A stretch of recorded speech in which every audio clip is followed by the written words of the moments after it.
Syukur, Agroteknologi semester 3.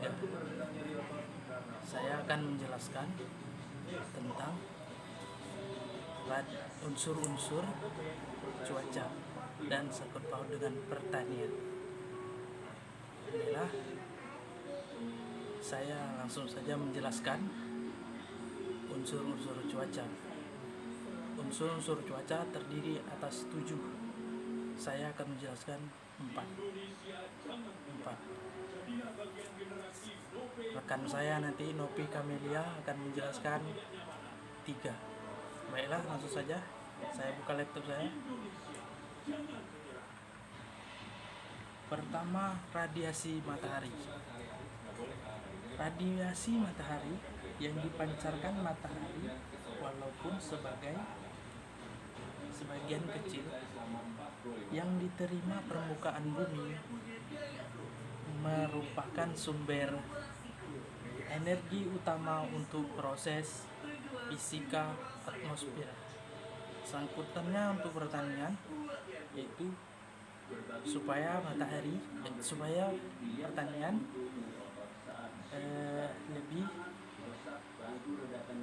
kena dengan matahari. Kedua, suhu udara.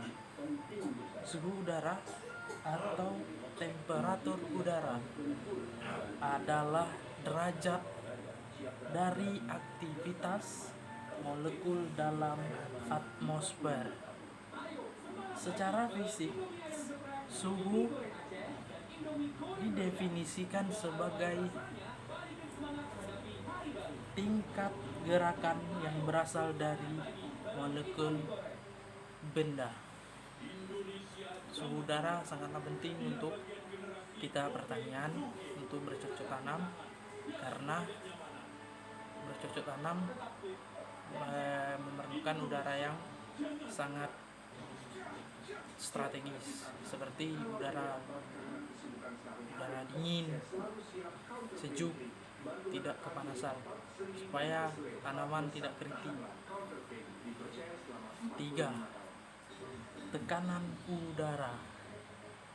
Tekanan udara di atmosfer terdiri dari sejumlah gas-gas. Gas-gas ini menekan ke bawah di permukaan bumi, memberikan kekuatan yang kita sebut tekanan atmosfer atau tekanan udara. Tekanan udara bervariasi dari waktu ke waktu, dari tempat ke tempat. Keempat, angin. Angin adalah udara yang bergerak yang diakibatkan oleh rotasi bumi dan juga karena adanya perbedaan tekanan udara yang di sekitarnya. Angin bergerak dari tempat bertekanan udara tinggi ke tempat bertekanan udara rendah. Baiklah, mungkin itu saja dari saya. Nanti akan dilanjutkan oleh rekan saya yaitu Nopi Kamelia. Kepada Nopi Kamelia dipersilahkan. Assalamualaikum warahmatullahi wabarakatuh. Nama saya Nopi Kamelia. Saya di sini akan menjelaskan tentang pengaruh unsur-unsur cuaca terhadap pertanian yang sebelumnya dimana sudah dijelaskan oleh saudara Muhammad Syukur. Dan di sini saya akan melanjutkannya. Dan bagian yang keempat dari unsur-unsur yang mempengaruhi kelembaban udara. Yang keempat itu adalah kelembaban udara. Kelembaban udara adalah kandungan uap air di udara yang terdiri dari kelembaban mutlak, kelembaban nisbi atau relatif, maupun defisit tekanan uap air. Dan di mana pengertian dari kelembaban mutlak adalah mengandung kandungan uap air di persatuan volume, sedangkan kelembaban relatif adalah membandingkan kandungan tekanan uap air aktual dengan keadaan jenuhnya. Kelembaban udara umumnya lebih tinggi di malam hari. Kelembaban rata-rata harian atau bulanan di daerah tropika basah seperti Indonesia relatif umumnya RH besar dari 60%.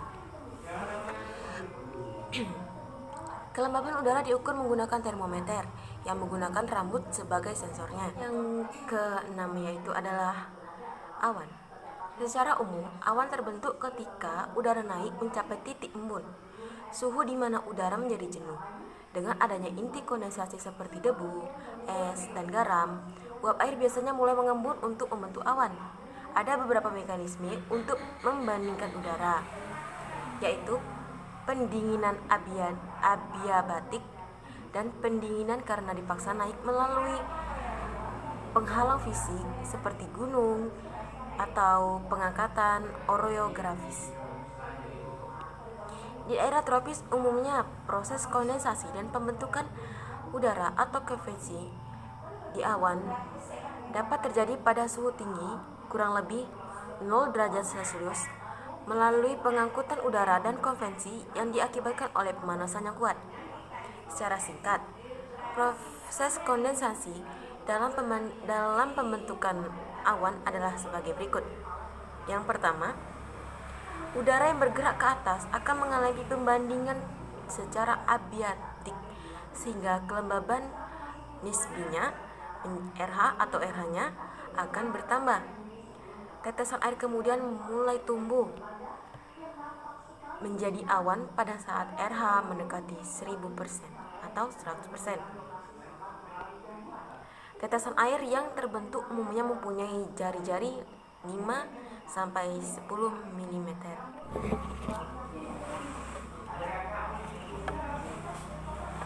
Dan yang terakhir adalah hujan.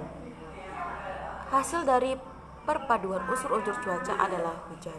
Suatu kejadian hujan biasanya disebabkan bukan hanya karena suatu tipe pergerakan udara, melainkan oleh gabungan dari beberapa tipe gerakan udara. Ada dua tipe utama yang penting sumber curah hujan di Indonesia. Tipe utama terdiri dari curah hujan konveksional dan curah hujan orografik, di mana sedangkan tipe berkaitan dengan curah hujan siklonik di sekitar perairan Indonesia dan curah hujan di konvergensi oleh zona konvergensi intropis yang bergerak ke selatan dan utara ke aktor mengikuti migrasi tahunan matahari. Dan yang terakhir yaitu adalah hujan. Suatu kejadian hujan biasanya disebabkan bukan hanya karena suatu tipe gerakan udara, melainkan oleh gabungan dari beberapa tipe gerakan udara. Ada dua tipe utama dan tipe penting sumber curah hujan di Indonesia. Yang pertama, tipe utama terdiri dari curah hujan konveksional dan curah hujan orografik. Sedangkan tipe penting berkaitan dengan curah hujan siklonik di sekitar perairan Indonesia dan curah hujan konvergensi di zona konvergensi intertropis yang bergerak ke selatan dan ke utara ekuator mengikuti migrasi tahunan matahari. Penyebab curah hujan konveksional adalah gaya apung konveksi akibat pemanasan permukaan bumi oleh radiasi matahari. Hujan konveksional berasal dari awan konvektif yang mempunyai radius antara 2 dan 10 km atau mempunyai skala luas antara 10 dan 2.300 km. Sehingga hujan konveksional mempunyai rehabilitas yang besar. Curah hujan rata-rata tahunan sangat bervariasi menurut tempat. Di Gurun penerimaan hujan tahunan berkisar dari 70 mm.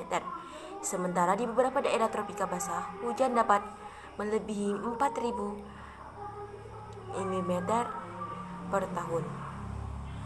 Mungkin hanya itu yang dapat saya sampaikan. Lebih dan kurang saya mohon maaf. Saya akhiri. Assalamualaikum warahmatullahi wabarakatuh.